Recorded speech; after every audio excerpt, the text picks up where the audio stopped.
después ya están en el descanso, pilas con el esposo, me dio pena. Pero es que yo como soy de la liga. Bueno, esto es fisiología del trabajo de parto. Vamos a ver qué es lo que pasa para que se desencadene el trabajo de parto, qué es lo que normalmente debe suceder para el trabajo de parto.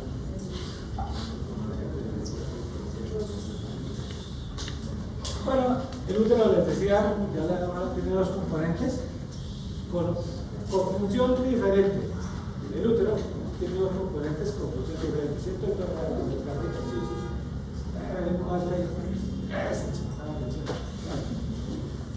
Entonces, el cuerpo uterino tiene una función primero de capacitancia, de la capacidad de crecer y de albergar el embarazo. Y al final del embarazo debe convertirse en una bomba capaz de contraerse y de expulsar el contenido que hay ahí. Esa es la función del cuerpo uterino. El cuello uterino es una resistencia. Si el cuello no está bien, se le pierden los embarazos antes de tiempo. Entonces, esa es una resistencia natural. O sea, que tiene función distinta. Esto, pues la paciente está caminando vertical. ¿Cuánto pesa el útero al final del embarazo? El contenido entre el peso del feto, placenta y líquido amniótico hay por lo menos unos 5 kilos. Entonces, si el cuello no es resistente, se me sale ese contenido. Entonces, el cuello es muy importante para que lo mantenga. Y vamos a hablar entonces, lo que les decía antes, que también no debe ser. Embarazo de término, la literatura lo considera de la semana 37 a la 41. Pero hace de que el embarazo pretérmino, por definición, el término es de semana 37. Y el postérmino es el que pasa de las 42. Eso dice la literatura en todas partes. Pero últimamente estamos parándole bolas a esto. Que el término temprano, el de 37, el de 37 a 38, no es tan de término porque muchos niños nacen con dificultad respiratoria y tienen que recibir soporte. Pero realmente ese término temprano no debería estar tan de término. En la literatura está, pero nosotros por eso digo, lo consideramos de semana 38-0 a la 46. Eso lo consideramos nosotros como ideal para terminar el embarazo. La literatura lo considera así. Y el término tardío, que es de 41 a 42, también nos da más riesgo que antes de la 41. Porque hay unas plantas que estaban haciendo insuficientes. Entonces, literatura dice término de 37 a 42. Ya no es así. Es 38 a 41. Porque este grupito de acá, término temprano, tiene riesgo y este término tardío también tiene riesgo. Entonces, por eso nosotros decimos, lo vamos a terminar entre 38 y 41 si el embarazo va normal. Eso para que quede muy claro esa definición. Bueno, este es un útero inmaduro. Un embarazo temprano, un embarazo ya está viendo que el útero no se ha madurado bien. ¿Qué características tiene el útero? Aquí tiene un corte, donde están las miofibrillas del músculo liso cortadas transversalmente, frente a la placenta líquido. Y entonces fíjate que aquí no les vemos receptores a estas células, no se les he pintado ahí, no tienen casi receptores para oxitocina. Usted le puede poner oxitocina a las 20 semanas de un embarazo normal, toneladas de oxitocina, la intoxica y no le arranca para la parte, porque el útero no está preparado. Segundo, no hay puentes que conecten una célula con otra, o son muy pocos. Entonces, si se estimula una miofibrila y se contrae y no se propaga a las otras, pues no hay una contractura eficiente para que sea mecánicamente viable. Es el útero, cuerpo inmaduro. Y el cuello, ¿qué tiene el cuello? Tiene colágeno, tiene fibras de músculo liso y tiene condroitin sulfato, que es como un cemento intercelular que hace resistente todas estas fibras de colágeno del músculo liso. Además de eso, de esa composición, pues tiene una longitud que en realidad es un cuello largo. Ya decía, por vía vaginal un cuello largo, sin modificaciones, que tiene 2 centímetros, y por ecografía por ahí 4 o 5 promedio, porque la ecografía aquí es de los cervical interno hasta el externo. Entonces medimos la parte intrapélvica que no podemos ver en el salto vaginal.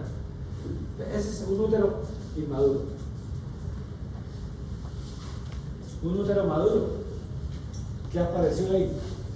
Estos punticos son receptores para oxitocina en las fibrillas. Y estos son puentes intercelulares que en microscopía electrónica se ven. Aparecen puentes entre una célula y Entonces, este útero es mucho más sensible a la oxitocina y a que si una fibrila se contrae por aquí, se propague el impulso al resto y haga una contracción homogénea, uniforme, que sea efectiva. Entonces, aumenta la capacidad de expulsión de lo que hay adentro. Y mire el cuello, ¿qué le pasó al cuello? Se acortó, se nos va perdiendo, con el tiempo el cuello se incorpora al segmento y se va perdiendo. Y se empieza a dilatar.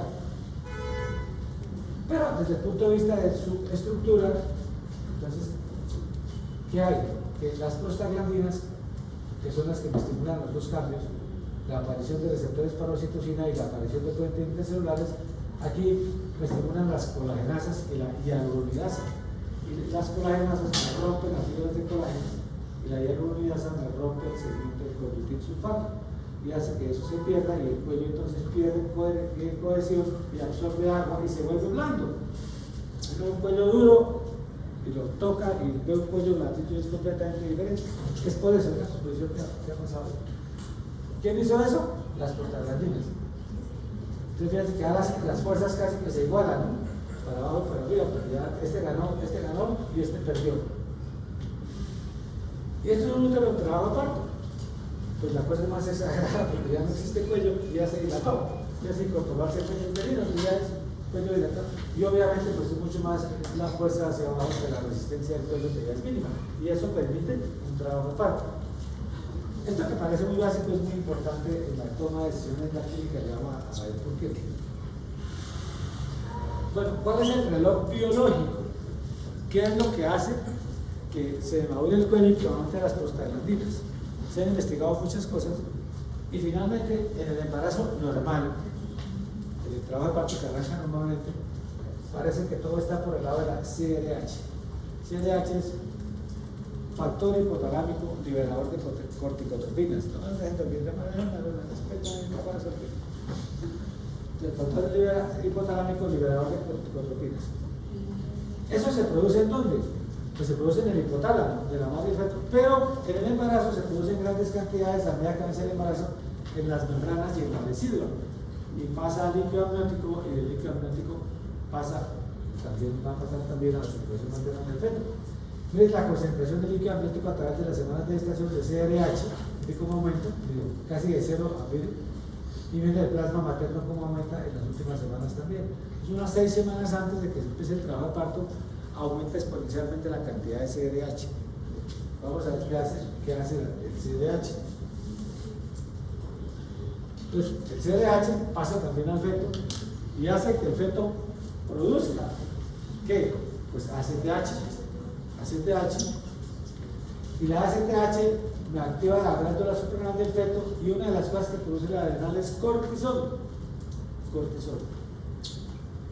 Resulta que el cortisol es muy parecido, pero no con igual acción a los receptores para progesterona en las miofibrillas del músculo.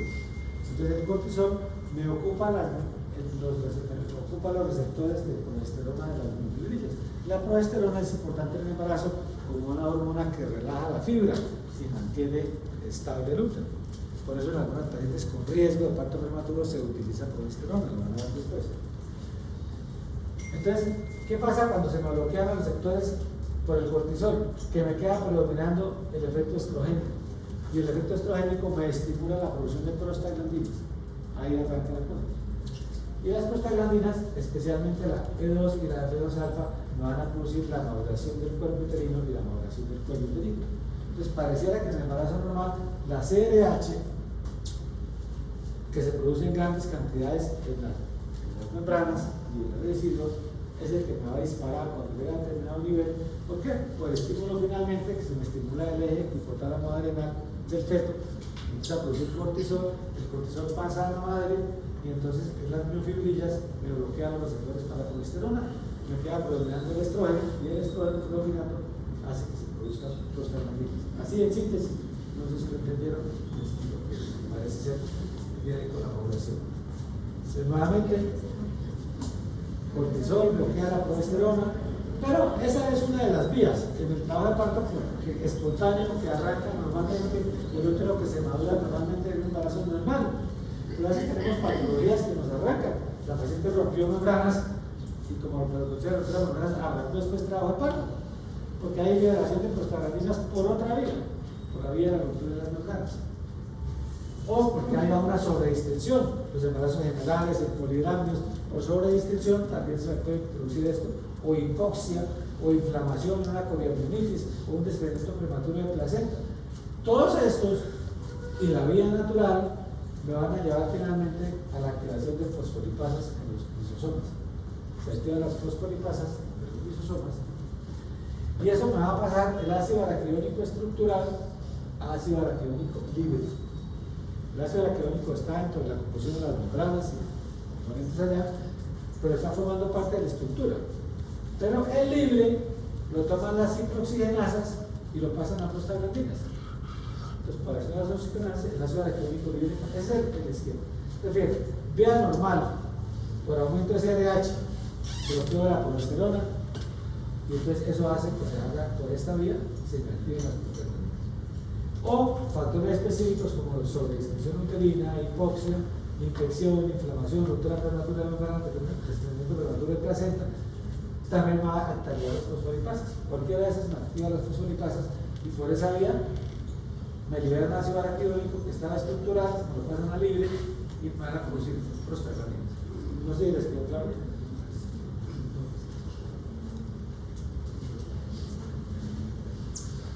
Y ese aumento de prostaglandinas, especialmente E2 y F2 alfa, ¿qué hace?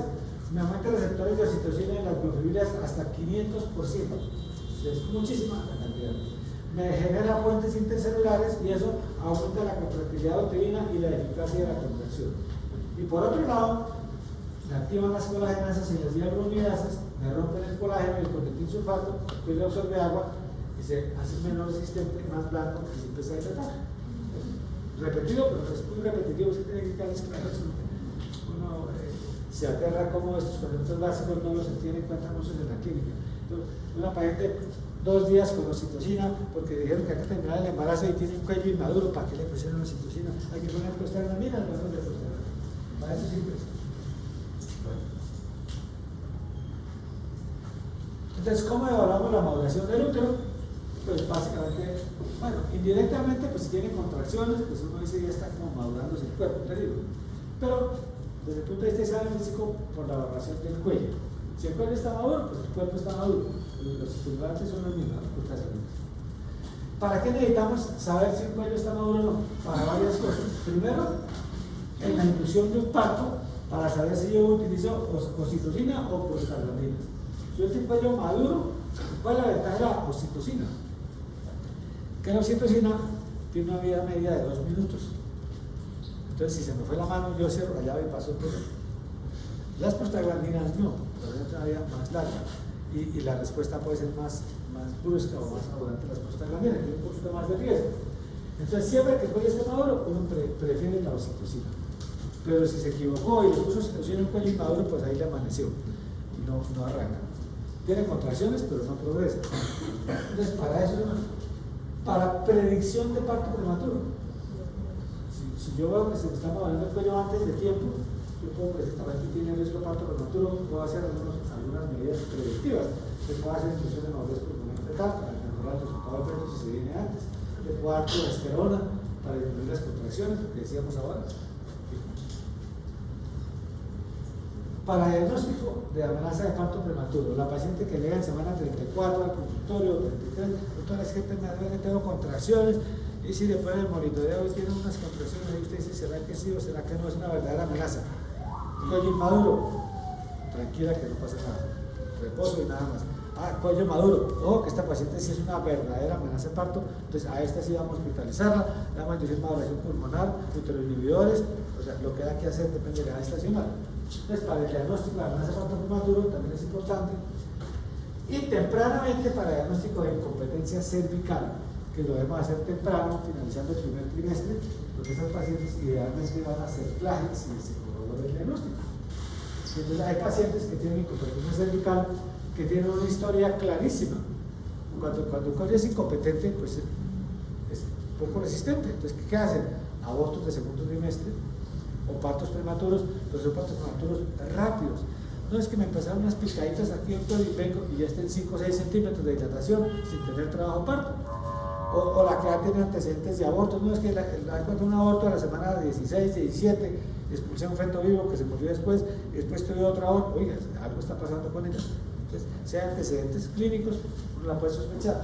Pero hay incompetencias que se presentan, pues cuando hay incompetencias, ¿qué le digo? Hay dos causas de incompetencia. Una es traumática, que era la que predominaba antes. Antes todas las pacientes tenían que ir a parto y el obstetra que no atendía parto, que tenía que hacer cesárea, era mal obstetra. Entonces ponemos forces, espátulas, cuanta pendejada. Y entonces producíamos desgarros del cuello que a veces pasaban desapercibidos. O pacientes que tenían fetos grandes, no la revisan, no sangró mucho y se fue un desgarro del cuello sin suturar. Entonces, por trauma se puede presentar la incompetencia para embarazos siguientes. Pero también hay una incompetencia que es congénita. Algunas entidades como el útero bicorne se asocian a eso, pero a veces no hay nada que se asocie y la presentan. Entonces van a una pérdida, desde el primer embarazo van a tener la pérdida.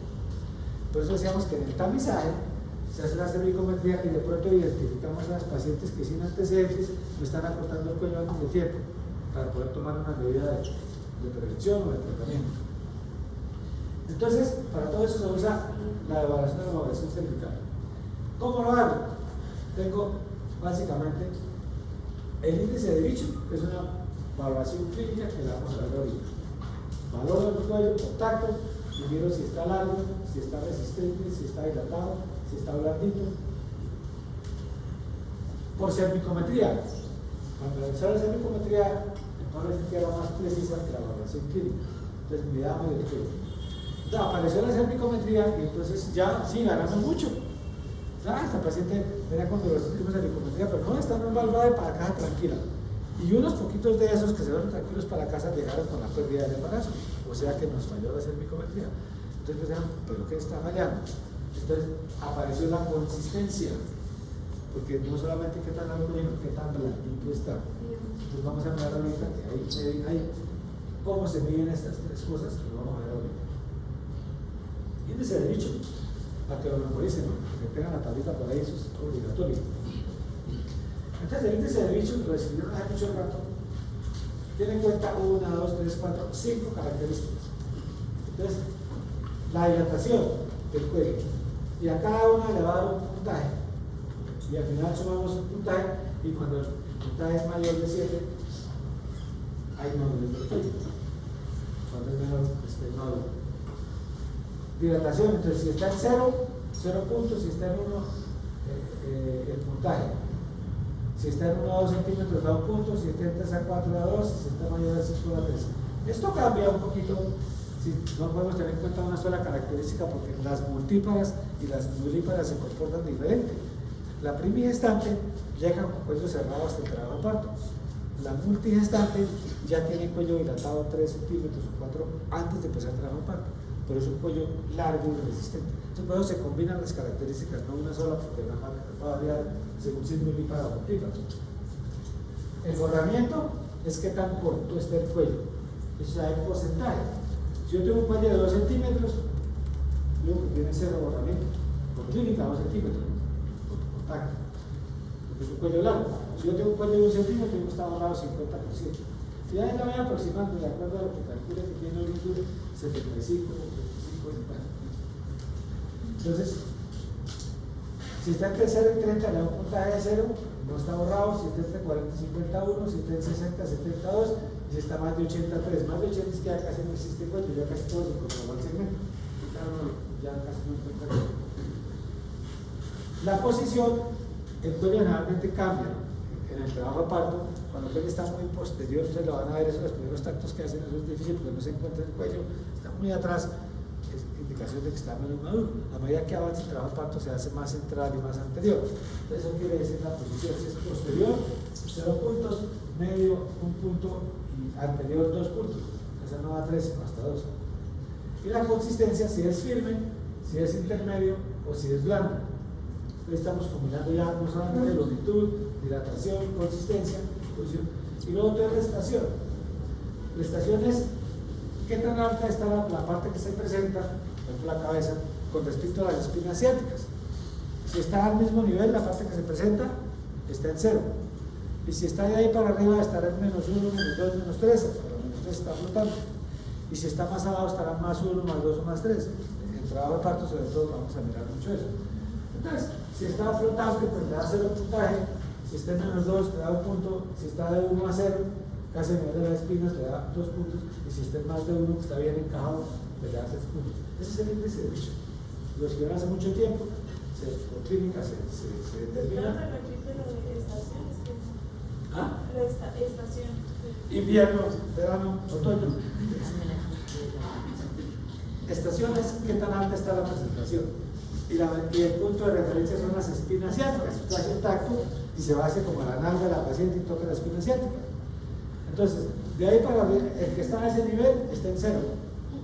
Y el que está más alto está en -1, -2 o -3. Y el que está más encajado, más bajito, está en +1, +2 o +3 con respecto al nivel de las espinas. Centímetros con respecto al nivel de las espinas.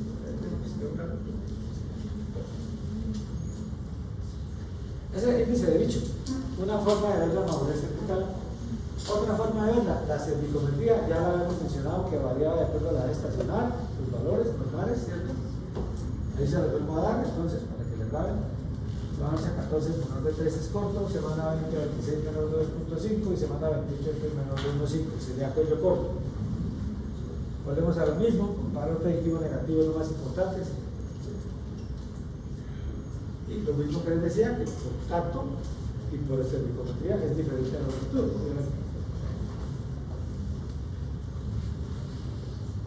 Entonces, esta es una cervicometría, por ejemplo, larga.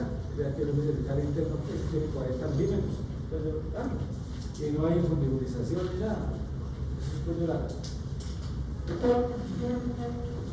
Este es el esquema del cuello más corto y donde hay infundibulización, como vimos en la diapositiva anterior, pues de las anteriores, que se mete las membranas dentro del canal. Uno ve que se está metiendo al cuello y entonces la parte funcional se va aportando, porque la parte funcional es esta. La longitud toda sería esta. Pero la que veíamos como cervicometría, pues es esta. Ahí lo tienen, otro ejemplo de un cuello corto. Este tiene 13 milímetros y miren que la membrana se está metiendo aquí al canal. Lo que ya se pregunta es esto. Entonces apareció, y eso, el pionero de esto fue un colega nuestro, que era el profesor de la UES, en el estudio de Bucaramanga, luego se nos largó, se fue para Barcelona, estuvo para allá. Entonces esto es un investigador consagrado, el doctor Miguel Parra, y fue el primero que a nivel mundial intentó medir la consistencia. Y bueno, pero por lo que le digo, había pacientes que decían, tranquilo, váyase para la casa que el cuello está largo, y les llegaba después con un parto reumático. O sea, algo no está fallando. Se inventó el índice de consistencia, y hoy es aceptado internacionalmente ese índice. Entonces va a ir tocar el traductor por vía vaginal y hacerle presión y ver cuánto se modifica el grosor del cuello, qué tanto se deja modificar. El más resistente se modifica menos y el menos resistente se modifica más. Entonces calculan una cosa que hacen ellos, calculan esta longitud, calculan la otra después de compresión, hacen una fórmula y listo. Entonces dicen, esto tiene consistencia normal o consistencia disminuida. Y esto, por ejemplo, es un trabajo que hicieron unos chilenos aplicando esta metodología. El grupo 1 de pacientes fueron los que tuvieron parto antes de 7 días después de hecha la medida de la consistencia. Eran 152 pacientes. Y el grupo 2, los que tuvieron parto después de 7 días. Y eran 505 pacientes. El índice de consistencia del grupo 1 en promedio fue 54, el del grupo 2 fue 70. O sea, más blanco, más blanco el cuello, menos resistente. A los dos hicieron cervicometría y resistencia. Los dos. Esta es la cervicometría. Miren el grupo 1, que fue el que la tuvo antes de la primera semana, tuvo parto.